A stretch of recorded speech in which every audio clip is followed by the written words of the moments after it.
Good morning, Brew Daily show. I am Neal Freyman. And I'm Toby Howell.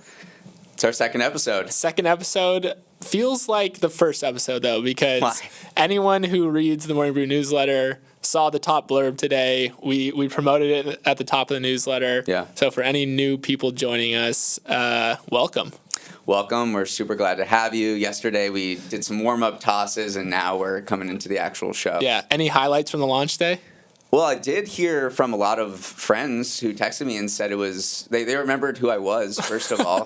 Not that I'm a big podcast star, but no, they said it was great, and I knew they were going to say that anyway, so I pushed back and said, okay, but you were going to say that anyway. Give me some actual feedback. And? Radio silence. Okay. Well, maybe you need better friends, or they're just too nice to you. They're too nice, or they just don't want to put in the work to actually give us feedback. My best feedback came from my grandma, because she's always right about everything, and she said she liked it, and she especially liked all the facts that Neal had. So there could be a lot more today. Maybe she likes you more than me, but that's okay with me. All right. Speaking of facts, let's ride with the show.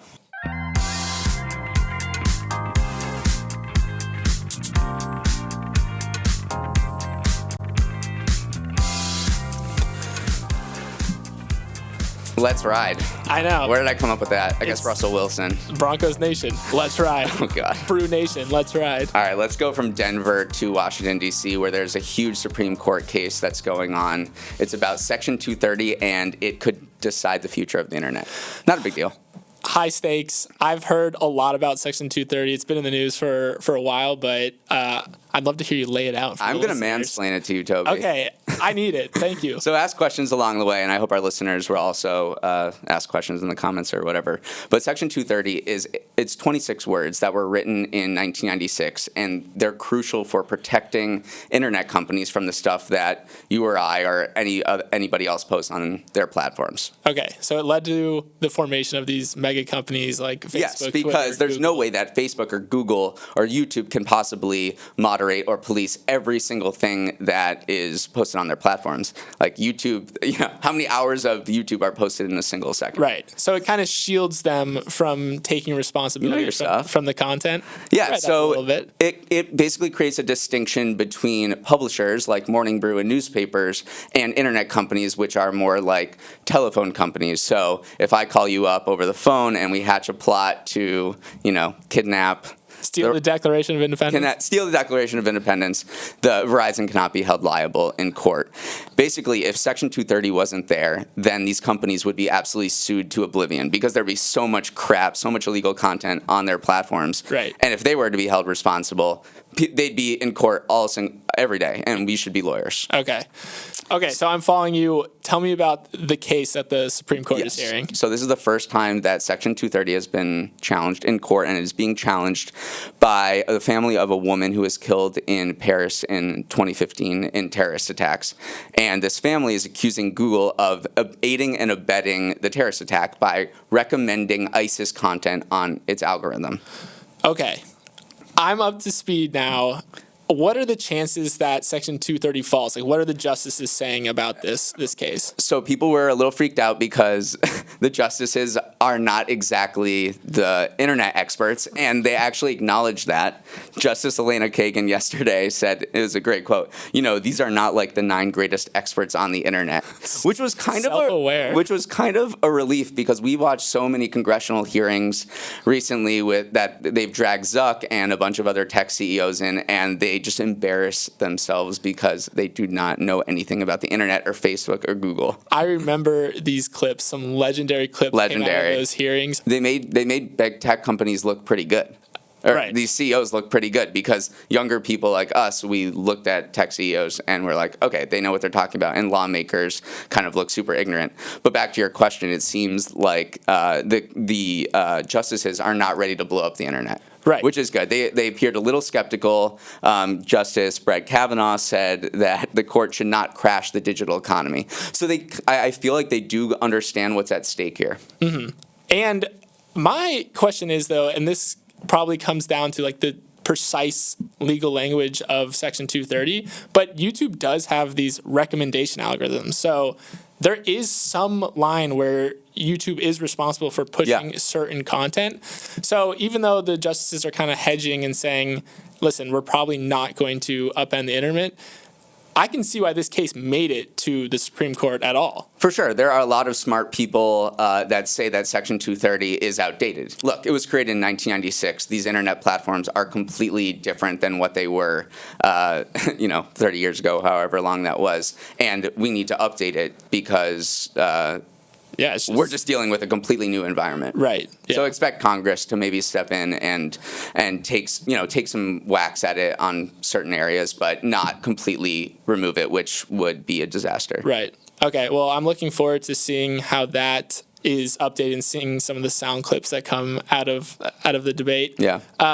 Speaking of kind of updating outdated practices from age-old times, the 4-day work week is back in the news again. Yeah. This time, it's because there's some actual data around how a 4-day work week actually performs. So the biggest study ever on a 4-day work week just ended in Britain, and the results. Why weren't we involved? I know. Of all? The freaking Brits, man, they're doing it better than us. But so here are the details of the study. 61 companies participated from June till December, so pretty big sample size over a pretty long period of time. And the main benefits that came out of it, first of all, 90% of the companies said they'd continue testing the shorter week. So that seems like the headline stat. Right. 90% of 9 out of 10 firms that competed in this study want to continue it. And that's not the employees. That's the employers. That's the bosses. That is why it's extremely interesting is that the employers are like, all right, we're on board for this. And the main benefits was 46% of the companies said productivity remained about the same, but then 34 reported an improvement and 15 reported a significant improvement. So again, you're managing a company, you want your employees to be productive. If a new innovation in work culture increases productivity, it doesn't matter if they're working 5 days, 4 days, as long as that top number goes up. So I can see why people are on board for this. And of course the employees love it too. 78% said they were happier, 70% said they were less stressed, and 62% took fewer days off. It seems like the classic win-win. It does. I'm just skeptical. First of all, it is a little scary about how productivity goes up when we're working fewer hours. Right. And it's just a little scary to me. What are people doing all day? Well, there must be so many inefficiencies. There must be so many meetings that could have been an email or could have not been an email at all either. It's like a collective joke. Everyone knows that happens. Everyone knows who works in a typical office job. You kind of go in, you maybe scroll your email for an hour, then you take a bathroom break, then you listen to this podcast. Yeah, then you listen to our podcast. That you should not cut out. But yeah, it does feel like a common sense thing that yes, a ton of people waste time, and maybe if you cut down the days they're working, they'll come in a little more refreshed.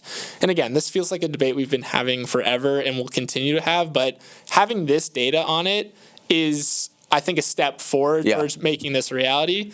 And then to bring it back to the U.S., of course, Amazon tried to tell people to return to the office in a Slack channel. All right, guys, we're going to need you to come in 3 days a week. Yeah.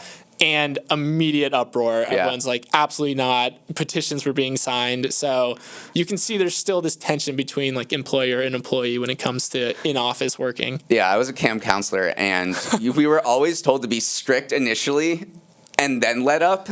And so Amazon is kind of doing the opposite, and a bunch of other companies that are telling their employees to come back to the office. But they were like, yeah, you can work remotely. Okay, now you actually have to come in. It's kind of the opposite of what you should do. Interesting. And so, more than 14,000 Amazon employees joined the Slack channel, and they're drafting a petition to Andy Jassy, the CEO. Oh, poor Andy. So we'll see what happens there.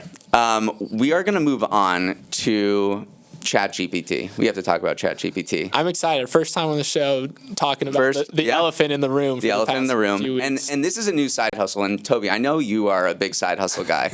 You're designing a pickleball shoe. Yes. You're designing a white noise generator. Yes. I know these are all in stealth mode. Yeah. But would you consider being a ChatGPT author? I mean, I can see why people are doing it, but Can I explain what's going on first? Yes, I explain what these people are doing. Reuters looked on Amazon's Kindle store, and it found more than 200 ebooks that were either written by ChatGPT or co-authored by ChatGPT. And so there are these guys or girls out there that are absolutely just like slinging, like cranking out books using ChatGPT. This one guy said he created a 119-page novella called Galactic Pimp, Volume 1, about alien factions in a far-off galaxy warring over a human staffed brothel, which is really interesting to say the least. But he did it in less than a day, and he said he could crank out 300 of these books in a year. I think it is the classic quality over quantity or quantity over quality thing. I do actually think that perhaps the romance genre or maybe even the erotica genre, as the title you just suggested, there is a bit of a formula to it, and I could see like potentially it is the most lucrative book topic too, is romance and erotica. So I could see it becoming a legitimate business avenue. I do feel like there is some human touch that is needed because ChatGPT, you can't just have it write a book and it just publish it as is. So there is a human element. But I don't know. I mean, I'm not going to hate on people trying to make an extra buck. Would you ever read a ChatGPT book? Honestly, the less I know, the better. Like, if I don't know that it was written by ChatGPT and it's a good book, then I probably don't care. It can't be worse than just the regular self-help books that are churned out. They're probably indistinguishable. Right. So I'm not hating on anyone making an extra buck. But the publishing industry more broadly is really dealing with ChatGPT authorship. So there's this prestigious science fiction magazine called Clark's World, and they closed submissions yesterday because they were getting flooded with bot-written stuff. I do think there will be a Turnitin.com. I hope everyone listening has had to experience Turnitin.com for ChatGPT. And I know they're already being developed, but they're not quite at that level yet. Right. So for places like this that want human submissions, hopefully a technology arises that can kind of combat ChatGPT. But in the meantime, honestly, I might try to write a book and see how it goes. I think you should. It really suits you. All right. Let's move on to the post-Super Bowl performance of some of the ads that aired at the Super Bowl. Most people see the ads and then probably forget about them a few weeks later, but I always love to check in on some of the companies who spent $7 million, $14 million on ads and see how they're doing. The top performer, I think, from this batch was Temu. Okay. I don't know Temu. You're going to have to explain. I'll drop a little bit about Temu. But so in since the Super Bowl ad, the app's been downloaded 24 million times total and has over 11 million active users. So it's really big. It's the top app in the App Store right now, above any it is the top free app.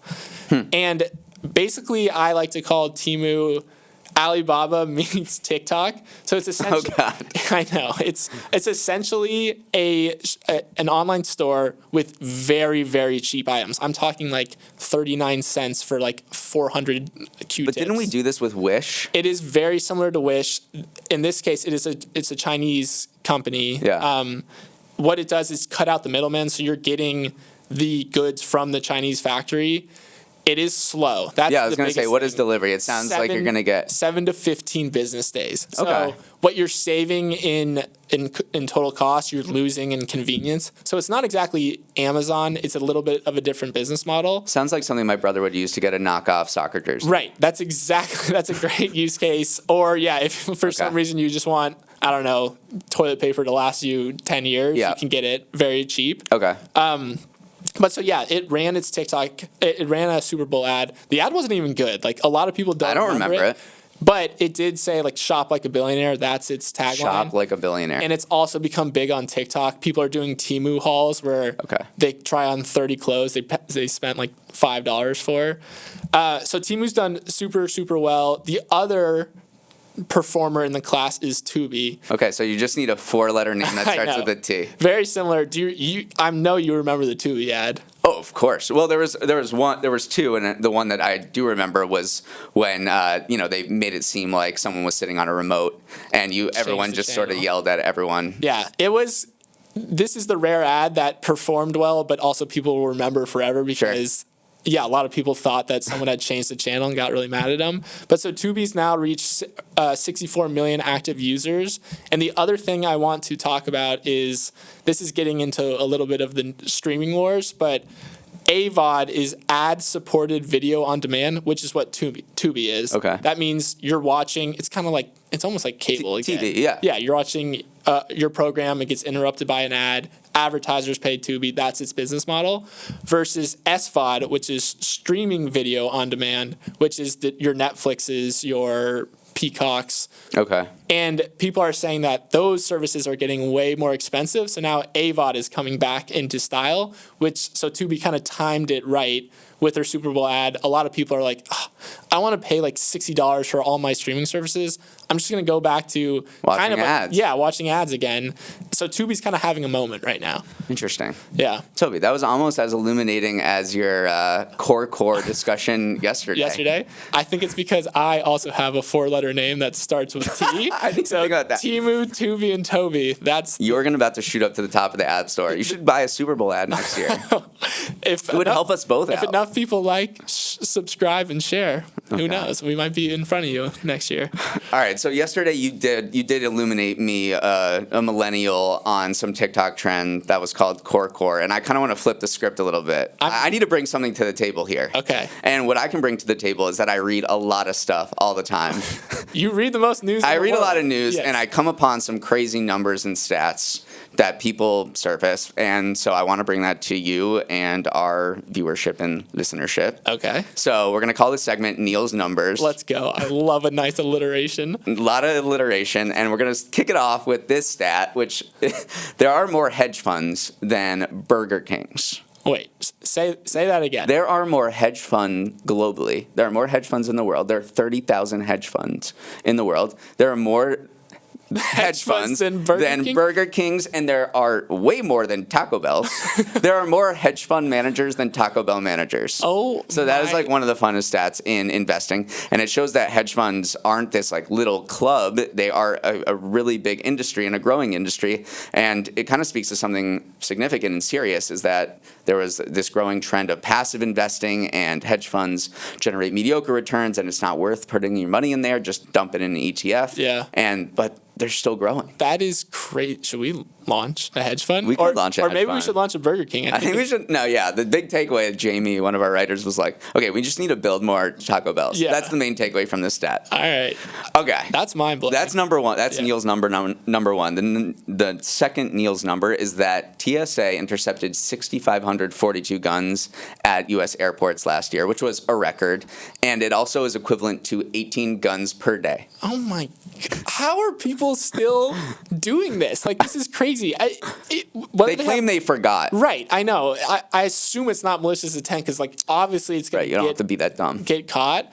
But, like, I mean, I get mad at someone if, like, they still have their water bottle left. Right. Which is, like, a very common thing to happen, but how are you forgetting your gun? It really holds up the line because they have to call the police and they could arrest you, and it's this whole commotion, and I'm just trying to get to Fort Lauderdale. So, I've never seen it actually happen, but 18 a day. It's actually been growing every year since 2010 besides the pandemic year. So that is Neal's number 2. The third one, I just saw this last night, and it's just wild. Do you know who Victor Wembanyama is? I do. He's the next LeBron. He's the best prospect since LeBron. He's an insane NBA prospect, and apparently they measured him again. So he's really tall. Yes. Do you know where this is going? No, I have no idea. Okay, so they measured him again. He's 19 years old. He is now 7'5" with shoes.